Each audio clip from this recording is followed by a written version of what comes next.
কবিতাৰ শিৰোনাম মোৰ জন্মদিন, কথা কৰবী প্ৰিন্সি আবৃত্তি পাখি দাস।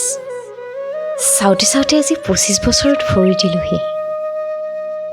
প্ৰথমে ধন্যবাদ মোৰ ভগৱান, পাপা, মা আৰু আইতা মা।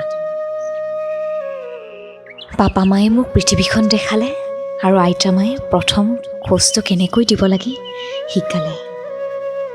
ইয়াত মোৰ বৰদেউতা, খুৰাৰ পৰা মাহী মহা সকলোকে ধন্যবাদ জনাইছোঁ। চৌথ পৰিয়ালৰ ছোৱালী, তেনে আলসুৱা মই। মানুহক ভাল পাব জানো মাথো। মোৰ পাপাৰ পৰা মই মানুহক কেনেকৈ ভাল পাব লাগে, সহায় কৰিব লাগে শিকিছোঁ। দুজন ককাই ভাই, মই এজনীয়েই ভনী। এই ২৫টা বছৰে বহুখিনি শিকিলোঁ, কিন্তু এটা কথা ভালকৈ শিকিলোঁ, সেইটো হ'ল নিজক ভাল পাবলৈ।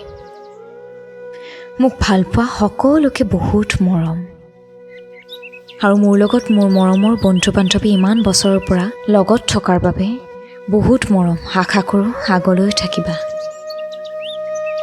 শাৰী শাৰী ক'ৰবাত যদি শেষ হৈছিলোঁ, পাপা নামটোৱে বহুত সাহস দিছে। ভগৱানৰ আনীতি ৰূপ তেওঁ মোৰ বাবে। কি হেৰালোঁ কি পালোঁ হিচাপত নোপোৱাৰ বেদনা বেছি যদিও তাত মৰমৰ উৎসাহ বেছি, সেয়েহে ধন্যবাদ জীৱন। মোৰ মৰমৰ বা ভণ্টি সকলোকে বহুত মৰম। আহৰি পাবলৈ পৃথিৱীলৈ অহা নাই, আহিছোঁ যেতিয়া নিজৰ নামেৰেই ভাল পৰিচয় থৈ যাব চেষ্টা কৰিম। জীৱন, মই তোমাক ভাল পাওঁ। আকাশ মেলি দিলোঁ দুখনি হাত, বোৱা বা তোমাৰ প্ৰেমৰ সুবাস। ধন্যবাদ।